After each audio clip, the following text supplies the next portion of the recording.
Too much tolerance will blast one day. It is a certain result.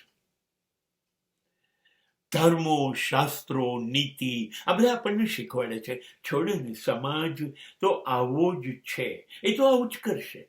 તમે સરસ છો ને, તમે ઈશ્વરના રસ્તે ચાલો છો, ન્યાયના રસ્તે, ધર્મના રસ્તે, નીતિના રસ્તે. તમે સરસ છો, તમે સજ્જન છો, યુ આર જેન્ટલમેન. આપણને લોકો આવું કહેશે. એમને જે કરવું એ કરવા દો, એમને કરવા દો.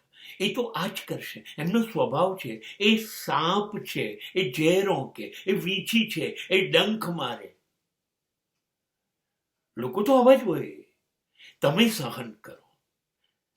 તમે એ નથી જે એ લોકો છે. તમે તો બધું સહન કરી શકો. તમે જતવું કરો. તમે સારા માણસની નિશાની છે, અને તમારી પર ઈશ્વરની મહેરબાની છે કે તમે સહન કરી શકો છો. સહન કરો. Tolerate everything. Don't give response. Don't be upset. Don't get angry. આ લોકોને જવાબ ના આપો, કોઈ જાતનો નહીં. Just shut up yourself. ચૂપ થઈ જાઓ. બસ એમને કરવું તું કરી દીધું, તમે કશું ન કરતા, બસ. હા, પણ થાય છે શું?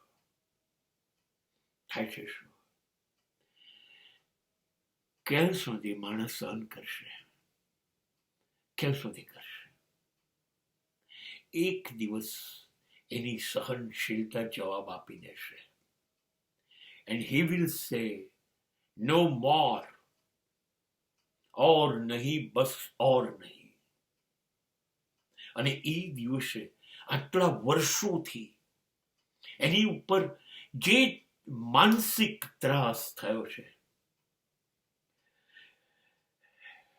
એ ફાટી નીકળશે. હવે એનું હૃદય, એનું મન ના પાડશે. અને આ માણસ ફાટશે, અને ત્યારે વિશ્વ સહન નહીં કરી શકે. ત્રાસ કરનારા, ખોટું કરનારા માણસો, જુલમ કરનારા માણસો, એ સહનશીલ માણસ જ્યારે ફાટશે ત્યારે સહન નહીં કરી શકે. માટે જે શાંત બેઠો છે, જીવે છે, એને જીવવા દો, એને છેડો નહીં. અને નહીતર તમારા જીવવા માટે કોઈ છેડો ધરતીનો છે નહીં.